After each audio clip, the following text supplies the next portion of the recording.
Hey, good morning. It's Corey here with Inside8.com and Facebook Live.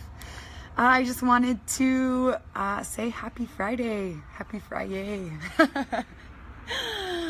Oh my gosh. We're talking about balance in March, and it has been the craziest week that I have had in a long time. I just wanted to start out talking about, well, first of all, let's talk about the theme of balance in March. I think it's the third month. It's already halfway through. We're, a quarter of the way through the year already, which is insane. And we've been talking about balance at Inside8.com. A lot of different blogs from a lot of different awesome, incredible blogs from different people here in the Inside8 community. Mars been talking, the yoga guru talking about balance. You can't really get any better than that. Talking about balance for the sake of the home. Realistically, how she says, there's no one size fit all approach. It's different for each of the 8 groups at the Inside8.com Primal Personality Test, but there's commonalities between all of those different groups, and it's important to kind of look at those commonalities. How do we balance these different personality groups? How do we balance these personalities in our life, in our home, in our work, in our school, all those different things. She also talks about balance from the perspective of a guru, precision, gentleness, and the ability to let go. I think both of those are awesome reads. You should definitely check them out at Inside8.com. And then Julie talking about when is enough, striving for perfection and balance. I get the visual of like one of those surfboards. You've got the little balance ball in the middle, and you're standing on the surfboard and you're trying to find a balance, find your center. And sometimes things land on one side of the balance and it throws us off and we have to balance. And Sean talked about catching up on all the blogs, the awesome blogs that have been posted over the past 6 months at Inside8.com. A lot of awesome content. I think you should go check it out. But going back to what Julie said, when is enough? When do we find perfection? How do we balance when our scales get tilted out of whack? And that's honestly been my struggle this week. I kind of did it to myself, but sometimes that happens. We take on a lot of projects at one time. I had a huge test this week in school about the biological basis of behavior, a ton of memorization. Honestly, I haven't studied for a test like that in a long time. We don't have exams in graduate school of that, like that for us. We have a lot of application, not a lot of memorization. So it's been a couple years since I've had to do that, probably my first year in graduate school. So it was definitely a challenge going back to those study habits that I've learned in the past, and trying to cram it in. All at the same time, I am defending my thesis in a week from Monday. So I've had to wrap that up and finalize my thesis, which has been an arduous process, but trying to balance all that time on top of normal obligations. So going to work, doing my clinical work and working with clients. So working with teaching my classes. So grading a test and preparing lectures. It's been absolutely a crazy week for me, but it's been, in a way, kind of this exhilarating process, trying to figure out how to find balance with my work, with my school, and still with my family. Spending some time with my sister, who's finally in town for once, balancing her own crazy schedule as a professional golfer, and my fiance, who's a pilot in the Air Force. It's hard to kind of find a time to still enjoy time with them and talk to my family who lives in Colorado, and then also trying to balance all of these things in my life and balancing all these obligations.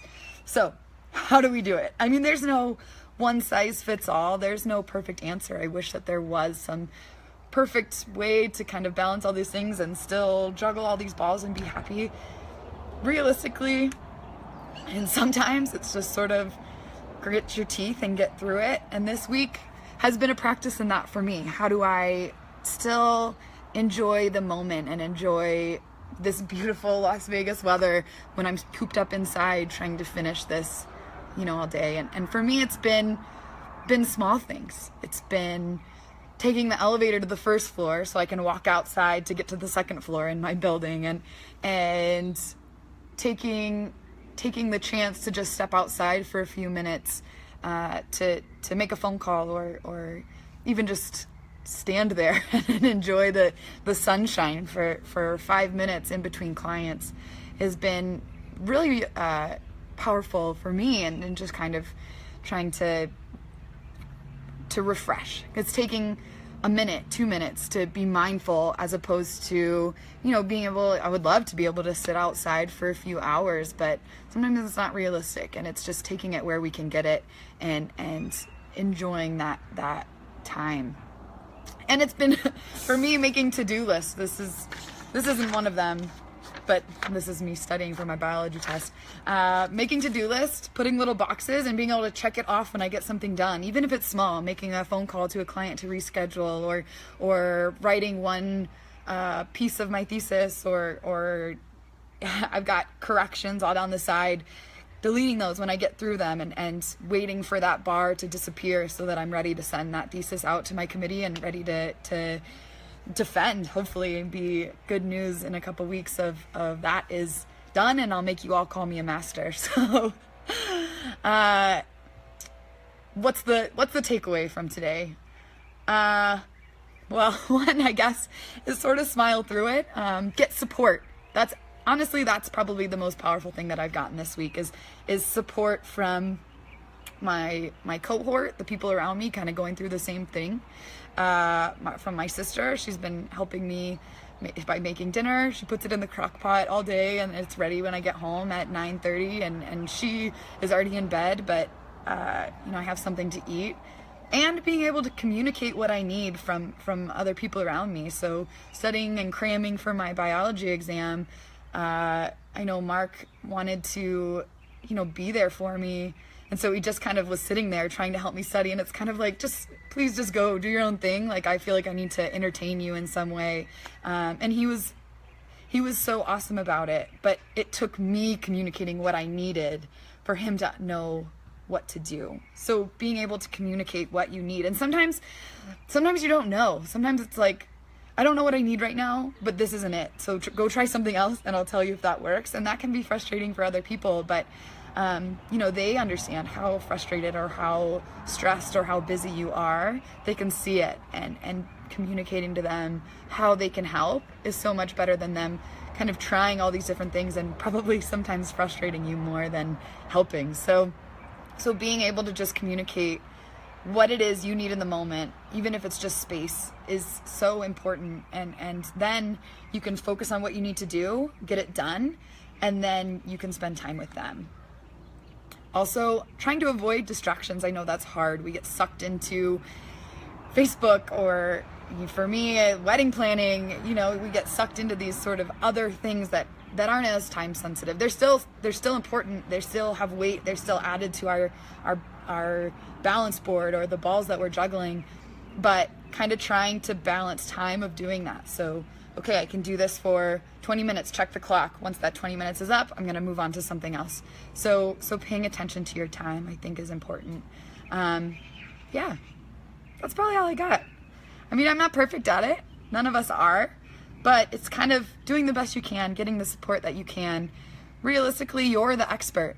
And that's something that I want to talk about next week. So come back for that. You're the expert in balancing all of the balls that you're juggling. And even if, you've never experienced it before, you can get help from other people who have, but this is your path, and you are the expert in blazing your own path. You've got a machete going through the woods, and you don't know what the goal is that you're working towards, but you're going to find it. And sometimes it's just weed whacking through the bushes until you get on the other side. All right, that's all I've got for this week. Go check out inside8.com. There's awesome blogs, awesome content, awesome contributions. Post on the forums and see. This is about connecting, right? Like, that's the whole point.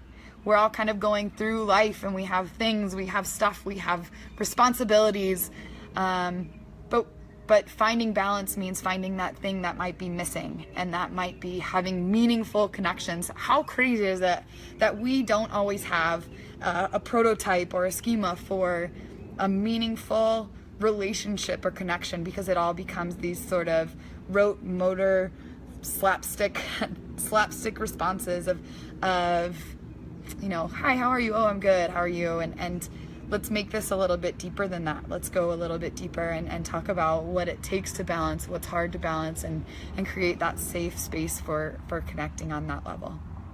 Awesome. See you next week.